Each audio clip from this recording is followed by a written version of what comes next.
Computers couldn't write, and now they can. That's quite profoundly world-changing.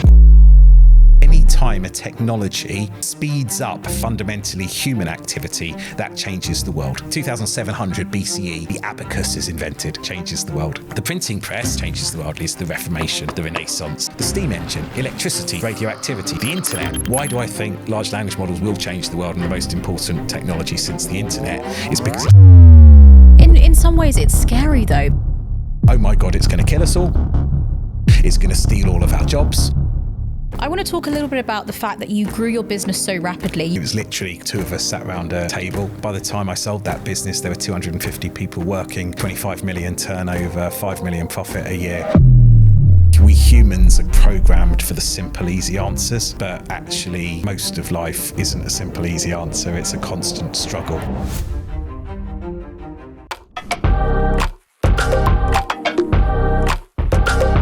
Sean, welcome to the Virtuous Mindset. Thank you. Pleasure to be here. Yeah, really good to have you. We always kickstart the podcast asking all of our guests the same question, and it's always interesting to see how their answers vary. And so, as a CEO and founder, what does it mean to you to have a virtuous mindset? Oh, I don't know. So what does it mean to have a virtuous mindset? I guess knowing what it is that you want to achieve and doing it in the right way. I guess that would be my one sentence answer. Yeah, no, that's fine. That's good. It's always good to know what you want out of life. So that makes all the difference. You've got a really interesting background. You started your career off as a frontline unemployment advisor in Brent, London. Yes. You're then managing and designing these large scale public service contracts. And then you've got your two businesses, Corndale, which we'll talk about, and then Autogen AI. Talk me through that journey in terms of where you started and where you are today. Yes. So my degree's in philosophy, which basically makes you unemployable. So, or at least it did at the time. So I had literally no idea what it was that I wanted to do for a career. And so I looked in the university paper at the time, because it was a long, long time ago. So that's how you found jobs. You looked in the university prospectus. And there were lots of jobs for investment bankers, and there were lots of jobs for consultants. And nothing wrong with investment banking or consultancy, but I knew it wasn't what I wanted to do, at least to start with. And then there was this one tiny advert in the corner, which said, do you want to change the world? Do you want to inspire people? Do you want to change people's lives? If so, apply here. And so I was immediately taken to that advert, which is very different to anything else which was in the prospectus at the time. And so I went along, and as I say, it was a job to help long-term unemployed people in Brent into work. So it's for people who are between the ages of 25 and 65 who'd been out of work for at least 2 years. Wow. So people who were all much older than me, much more life experience, but who weren't able to find jobs. And I just assumed I wouldn't be given this job. What did I know about finding jobs? I couldn't even find myself one, let alone anybody else. But it's a real visionary who ran that contract, a guy called Richard, who's still the best boss that I ever had. And for some reason, he gave me a job. It turned out I was pretty good at finding other people jobs. And really my career went from there to then looking at policy for helping unemployed people into work. So if you do it on the front line, I think anyone who's ever run a frontline public service or worked in a frontline public service really starts to worry about the people who are making policy and starts to be very skeptical about whether any of them have ever actually kind of been on the front line. So I went to work in policy, and then that was bid writing and tender writing. So actually building the proposals together for government. And so I did that for a long time, and then moved back to operations, then back to policy, and then I got sort of promoted up through various different organisations, and then decided it was time for a change and started a business, Corndale, and then left Corndale and started now my new business, also Gen AI, but which takes me right back to my first career, writing bids, tenders and proposals. So it has been a bit strange. I guess I like doing new things. I guess I get bored very easily. I guess I like to move on. I guess once I feel that I've worked out, like the first time you do something, you don't know how to do it, and I find that exceptionally exciting and interesting. The second time you do something, it's kind of good because you're refining it and you've got all those lessons you've learned from the first time when you didn't know how to do it. The third time I've done something, I'm probably a little bit bored with it and feel I've got the knack of it. Yeah. I'm like, once you've got the knack of it, and then it's just step, repeat, turn the sausage handle, that to me is kind of, that's when I get bored and want to do the next thing. Yeah, I mean, you had Corndale for 4 years, right? You Yeah. sold it within 4 years of starting it, and we're Yes. going to get into that because I really Yeah. want to dig into that. But for those that don't know much about Corndale, can you give us a brief overview of who Corndale are, and also how did you come up with the idea? So Corndale is a management and technology training company. So we train people to be better managers, better leaders, train people to be better data scientists, train people to be software engineers, DevOps engineers.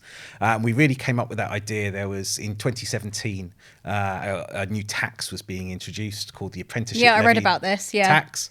And so this was at a time of deep government austerity. Everything was being cut. Well, there were only 3 areas that weren't being cut in 2017. One was the NHS. The NHS never gets cut. Yeah. 2 was Brexit consultancy. Someone was going to have to work out how you made like kind of success of this complete mess of a policy. And the 3rd area was this apprenticeship levy, where the amount which was going to be spent on apprenticeships was going to go up from £1 billion to £3 billion, being paid for by this tax then that organisations were going to have to spend. So it was an area of increasing government spend.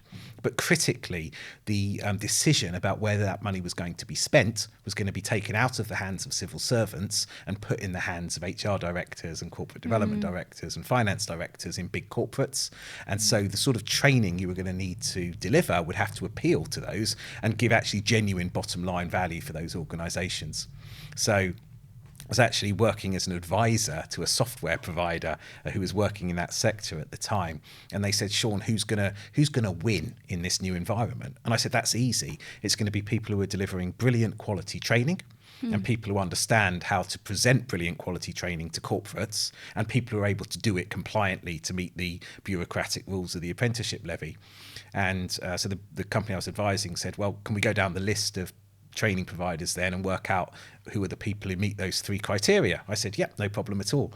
So we went through the list of 1,400 providers, and by the end we'd got to 0 people who met those criteria. Really? So Wow. we thought it'd be a good idea to set something up which Yeah. did, which is what we did. And it was right place, right time, one of those kind of opportunities that that come along. But essentially to do, I think throughout my career, and partly this is just a preference to be doing things excellently and as well as you possibly can. But I think if you do things excellently and do things as well as they can be done, then people recognise that, and that's what gives you sustainable growth. Yeah. So that's what we did at Corndale. So set it up in 2016 with another founder, Richard Allberg, and it was literally kind of 2 of us sat around a table, and we took on our first employee and then took on more people. And so by the time I sold that business, there were 250 people working, 25 million turnover, 5 million profit a year. Oh my God. So it was it was quite a journey, but it's very exciting, and most importantly with the thousands of students who are going through our programs becoming better managers,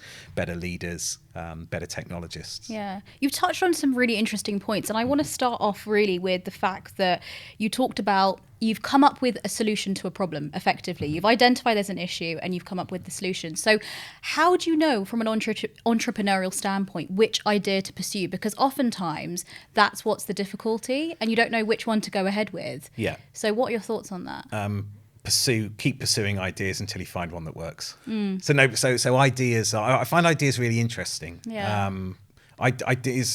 Ideas are intellectually satisfying, but you don't know which idea is going to work until you put it out there in the real world. And I've had lots of ideas that I thought were brilliant ideas, which turn out, when you actually put them into cold commercial reality, turn out not to work at all and turn out to be terrible. And then I've seen lots of ideas that I thought were terrible, which turned out to be quite good. I mean, I remember the first time someone showed me a website where you could write 200 characters and then send them to other people in the idiot sphere to read another 200 characters. I said, that's the worst idea for a business ever. I don't see how this is ever going to survive. But Twitter today is doing okay. I know. And I clearly knew nothing. So so you don't one of my big heroes is Richard Feynman, the Nobel winning physicist. He said, it doesn't matter who you are, how clever you are, how good your idea is. If it disagrees with experiment, then it's wrong. That's the basis of science, and entrepreneurialism is just kind of an applied commercial science. You have loads of ideas. Go and try it, see if anyone will buy it. if they won't buy it, then it's not a very good idea. It doesn't matter how good you thought it was, doesn't matter how elegant the idea is, how beautiful, how, you know, kind of, you go, wow, everyone will buy that. And like you go, I had this idea, that's brilliant, that's going to really take off. And then you actually do it, it never does. We can have an idea you think is very pedestrian. I mean, you know, doing a management training company under a hypothecated tax on paper probably doesn't sound like the most, you know, innovative, interesting idea, but it turns out very, very commercially successful if you execute it well. But isn't it time consuming in a way? Because then if you're trying out all these different ideas and then you pursue every single one of those, especially if you're not technically minded or you don't really have that business spirit, then isn't that a bit of a difficulty in a way? Yeah, I mean, I quite like, it's a bit of a cliche now and a bit like sort of Silicon Valley tech bro, but fail fast, I think, is a good lesson, kind of actually. I think it can be overdone, but, you know, try stuff out, see if it works, and don't, you know, as I say, people become very enamored with their own ideas. They become obsessed, right? It's very easy to do. Like, you know, if no one's buying it, the market's giving you a lesson, which is stop doing this and start doing, right, exactly. So you just have to listen to feedback and take on that feedback very quickly and change what you're doing or stop what you're doing. Right. Agreed. I want to talk a little bit about the fact that you grew your business so rapidly. You grew it to 350 people. How many people did you say? I can't remember exactly, but it was 350, I think, around that mark. And of course, 250. 250. You know, okay, 100 more. I'm an entrepreneur. There we go. We want to increase it. Little, yeah. How did you maintain such a strong company culture, given that you've grown it so rapidly within the space of 4 years? Because that's a thing that's probably a question mark for so many people listening to this. Yeah, so I think culture is something you consistently have to work at. I think actually it's easier to start a culture than it is to move a culture. Because we'd built the business from scratch, it was very easy to instill the sort of culture that we wanted. So entrepreneurial, innovative, situational, customer obsessed, you know, compliance, focused, you know, all of those things that we really needed to succeed in the space that Corndell was in. And how do you then, so if you start with a very tight culture with a tight knit group of people who all believe that, and then you recruit well and you test for then that so people who share those values in recruitment, and you know, for the first kind of 200 staff at Corndell, I personally recruited every single one of them. So really? I would do the final interviews for every single person who joined the team. And that was super important to me, to maintaining that sort of cultural hold. And then, you know, we'd communicate. So, and, you know, I think, you know, CEOs, once you get to a certain scale, don't do a lot. When you're doing a startup, you do everything. And then when you get to a you know, when I left the corporate world and, you know, had 1,000 staff and 4 business divisions and, you know, 80 million turnover, you know, I literally just went to kind of middle management type meetings. It feel you're adding a lot of value, but the value you do add is all around communicating culture, and you know, culture is about what you allow, what you encourage, what you say is a red line. All of those things, I think, you know, that really clear, consistent messaging, and then saying, you know, giving that messaging repeatedly such that it's reinforced in every interaction. Yeah, I agree. And it's interesting because I was listening to a masterclass and Richard Branson was talking about CEOs and what they do day to day. And he was saying that the whole point of not attending a board meeting is because you are literally bored in the meeting. So you need to make sure that you are actively getting involved and doing other things. And like you say, when you have that startup life, you're in a position where you're the admin person, you are getting involved in every single aspect of your business, and you have to get stuck in. Yeah. Sure. And look, and I guess, I mean, I guess that's the thing. There's a certain type of person who likes the detail, who likes the doing, who likes the, you know, the problem solving at the front line. And I definitely like the problem solving at the front line. I have to say, you know, kind of sat in a meeting with 8 kind of people who all think they're important, who don't really understand the problem because they're not close to the problem, but are all sort of going to give their 10 minutes worth because they're paid to give their 10 minutes worth and sound important. I don't find that enormously valuable in most circumstances, I have to say. Yeah. And I've, you know, kind of had the mispleasure of sitting in kind of board meetings like that a number of times. No, that's good. And I'm glad that you are really stuck in. I mean, I think that this great phrase the other day. I like playing backgammon. And there's this great phrase by a backgammon teacher called Phil Simborg. And he said, when he's teaching, he said, I steal the best stuff from the past masters and I make up the rest. Yeah. And I love that notion, right, of stealing all the best stuff from people who know what. But he said from past masters, right? So you take what you can learn from actual experts, and then when there's no expertise to be had, you have to make it. You have to make it up. Yeah. So that the secret there, I think, is to separate real experts from hot air, and there's lots of people who will talk, right, kind of, but where does real expertise lie in different domains, and what can you learn from where that real expertise is? And then where there isn't real expertise, or you don't think there is, then you've got to make it up, right? There isn't anywhere else to go. It's just creative. Yeah, absolutely. You also mentioned to me that when we were talking that you ended up selling your business within 4 years, and so how did you gather the confidence to go and sell? You talked about the fact that you get bored very easily, and so you get really good at a specific venture, and then you end up selling it. But where does that confidence really come from in your life? The confidence to go and to make the decision to end up selling it, because sometimes that's a big decision to make. And so to sell Corndale was a decision that actually, so when I'd raised the money to start, well, actually not to start Corndale, but when we raised the money to be able to grow the business, every business takes an investment period, and particularly what we were doing, there was an 18-month time lag to get to cash generation. So we raised some money from 35 individual investors under the SEIS and EIS tax break schemes. And as part of raising that money, I promised all of those investors that we would give them an exit in September 2020. So I actually promised to sell the company in September 2020. Oh, really?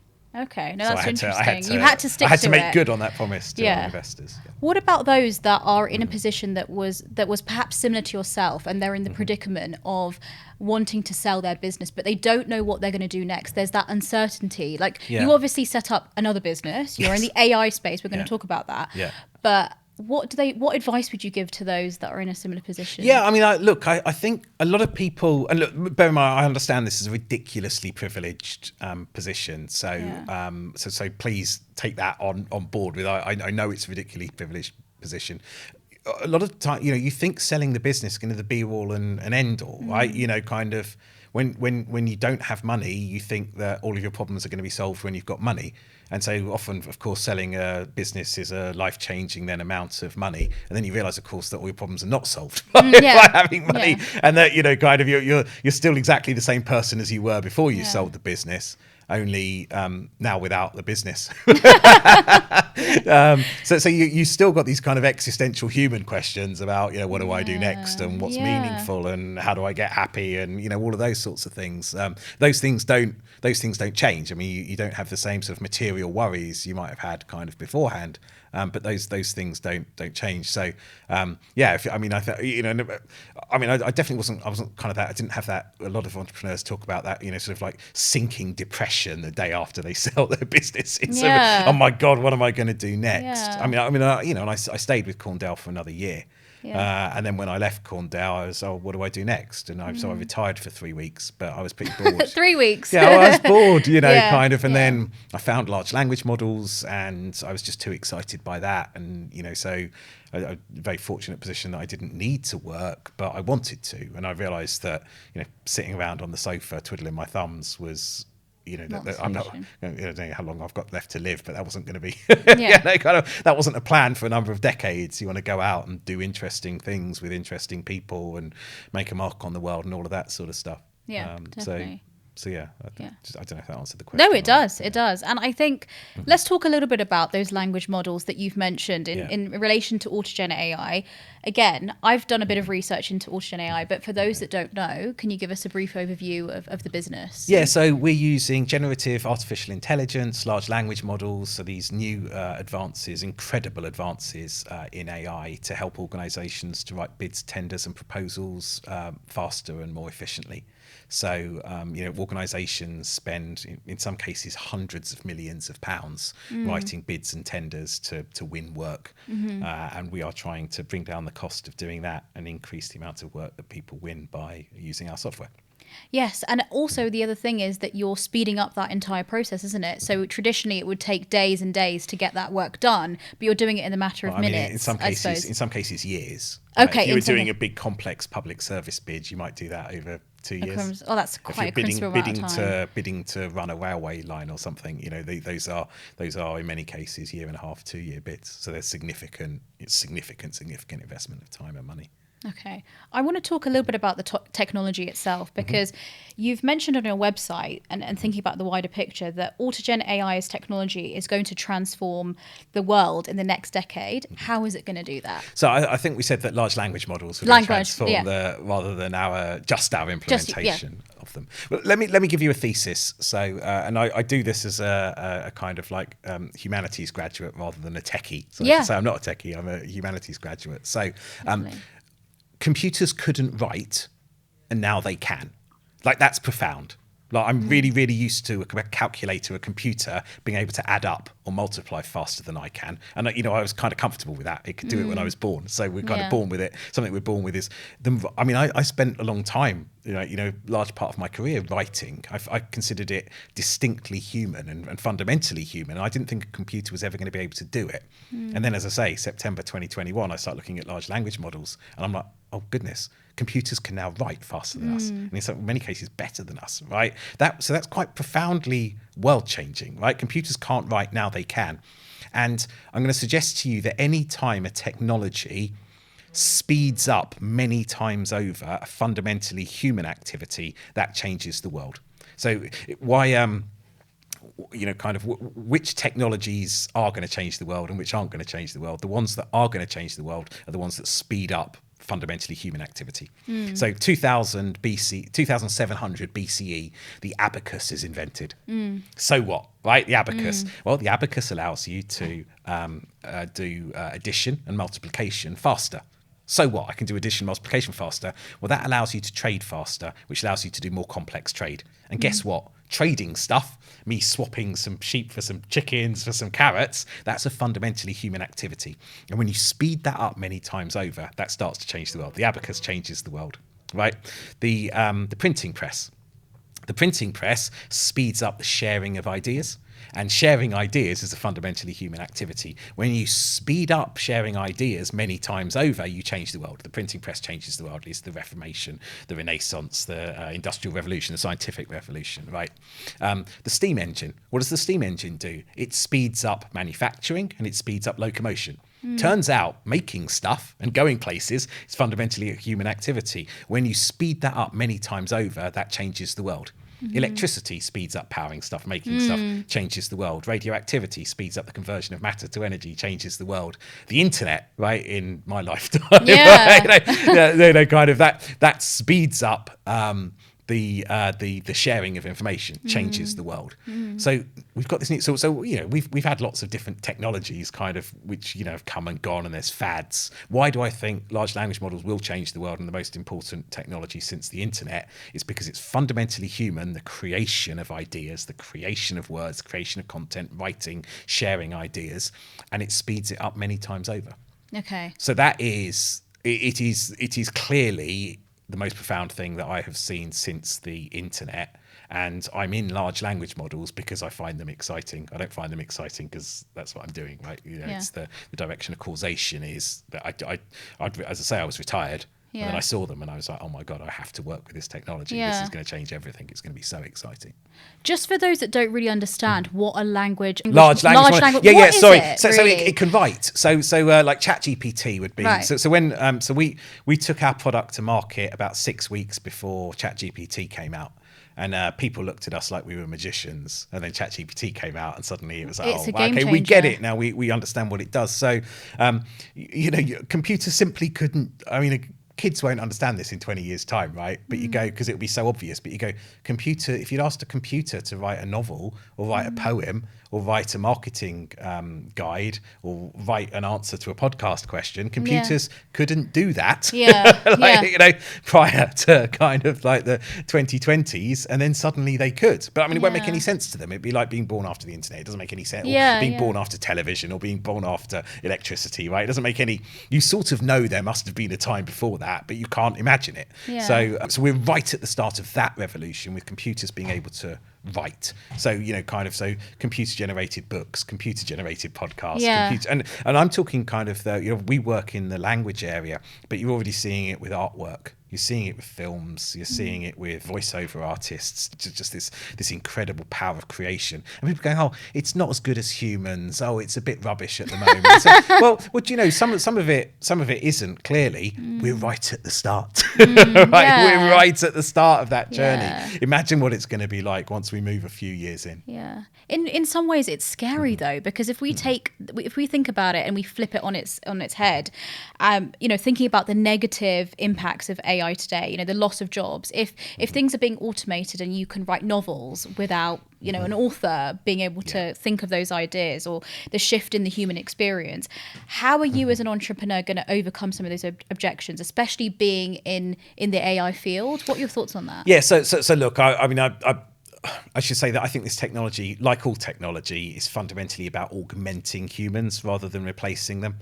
So Yeah. I don't think an AI is going to write a novel, at least not a particularly good novel. Yeah. What an AI will do is allow a human writer to write a novel faster. It'd be like, imagine like already people do this, like as a research assistant. So if I want to write about, a particular, I don't know, recipe or something, I can just go on Wikipedia and research it and then use that research to inform my chapter in my text. So that's how generative AI will be used. It will come up with 10 character names for me, come up with 10 plot lines, and then I will pick the best ones and then refine how it's done it to make it better. So it will speed up the process and it will push humans up the creative hierarchy to allow us to do the more judgment, more high level, more interesting actually kind of activity rather than the grunt work of, sort of certain words. It will help with first drafting. I don't think although actually it was one of the, I was going to say, I don't think an AI is ever going to write as well as PG Wodehouse. But one of the first things I did with the large language model was ask it to come up. I gave it, so one of the things large language models are very good at is if you give them examples, coming up with other examples. And so I gave it a whole load of PG Wodehouse one-liners and then asked it to come up with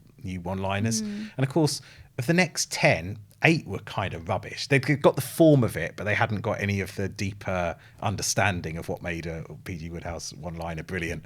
But 2 of them were actually pretty good. Yeah. Now, of course, the large language models don't have any judgment. They don't. If they create 10 and 8 are rubbish and 2 are good, they don't know which 2 are good and 8 are rubbish. They need a human to help them with that. Yeah. But given that it can do them in like 7 seconds, right? And then I can discern what's good and bad very quickly. That gives you a huge kind of speed improvement. So look, any tech. I think the history of tech advances is people go, oh my God, it's going to kill us all. Then where they slightly climb down from it's going to kill us all to it's going to steal all of our jobs, and they slightly die down from it's going to steal all of our jobs to I don't really like it. Then they go to what was all the hype about is rubbish, and then you sort of build your way kind of back up again. I think we're possibly still somewhere between the killer and it's going to steal all of our jobs. The history of tech is you go through that cycle and then actually game-changing technology becomes something we just embrace and which helps us. The internet, the printing press, these technologies are technologies that don't get rid of humanity. They become a tool that humans use to make humans happier and more productive and generally life better. Yeah, that is really fascinating, you just talking about it and breaking it down. And I guess what impact do you think that's going to have on things like efficiency and productivity, perhaps in the future?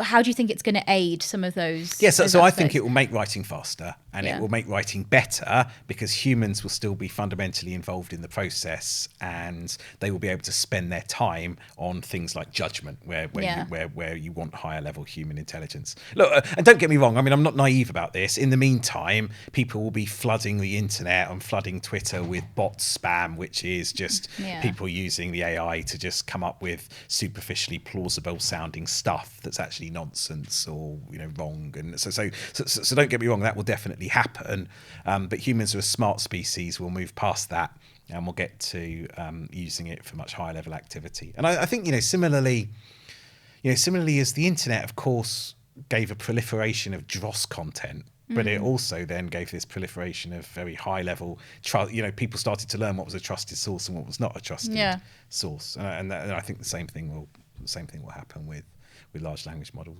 and generative AI content more generally. Yeah. I've really enjoyed having this conversation. And before we finish off, I have one more question for you. Your business has really taken off. You've won 28 clients within the space of 6 months It's of trading. 38 now. 38 now. Brilliant. Yeah. You've raised 17.4 million, or is that number increased as well? It's $22 million. 22 million. Okay. It's $22 million. 17.4 million. 17 in sterling. Yeah, from Blossom Capital. To achieve that kind of success is huge. So I know this is a bit of a cheesy question, but what is your secret to success? Because you've clearly done this more than once. Obviously, you have. And so what advice would you give to others? So let me start from, I don't think raising money is a sign of success. Like raising money is hopefully a vote that at some point in the future you will be successful. But I'm an old school business person. A sign of success is you create a business that makes more money than it spends. Yeah, right? So you don't want to be fundraising. You want to get past fundraising to creating a sustainable, profitable business. And that's what we did at Cornell. That's what the vote of confidence is with that money, is to build to a sustainable, profitable business going forward. So that's where I think it is. You know, and I know it's the modern media format, and it's kind of, you know, you want the Instagram post, you want the one-line Twitter, you want the, you know, guess what? Success is hard. There's also an amazing amount of luck to it as well. So entrepreneurs will all sit and tell you how brilliant they are and what geniuses they are, but, you know, right place, right time, and a huge dollop of luck is a huge ingredient in any kind of success story. So the rest then is not a one-liner, and it isn't. You know, it is. You know, there's just so many elements to it. So beyond the kind of the luck kind of piece, you know, you've got to work very, very hard. You've got to have the right judgments about the right things. You've got to understand the problems that you're trying to solve. We've mentioned fail fast, kind of like move quickly. You've got to speak to your customers. You've got to understand your market. You've got to stay ahead of your competitors. So you need to know what they're doing without becoming too unduly worried about them, because you've got to tell your own story and have your own narrative. You know, kind of I think often people are kind of obsessed with kind of interesting ideas and the intellectualism. Actually, I think a lot of success is just working out what works and then relentlessly cranking the handle. And some of that's just boring. Some of that's just focus. You know, at Cornell, I lost track of the number of advisors who would tell me you should go into sales apprenticeships, or you should go into, and, you know, kind of a lot of what I did was just say, no, we're going to focus on the day job. And focusing on the day job's boring, but that's the thing that actually drives success. So working out what works and then the repeated application of what works consistently, kind of, I think is really, really important. So, but look, I mean, you know, kind of that in itself is a simplistic answer to, you know, kind of a multifaceted and difficult question. And I think, you know, we humans, that's why I didn't like Twitter in the first place.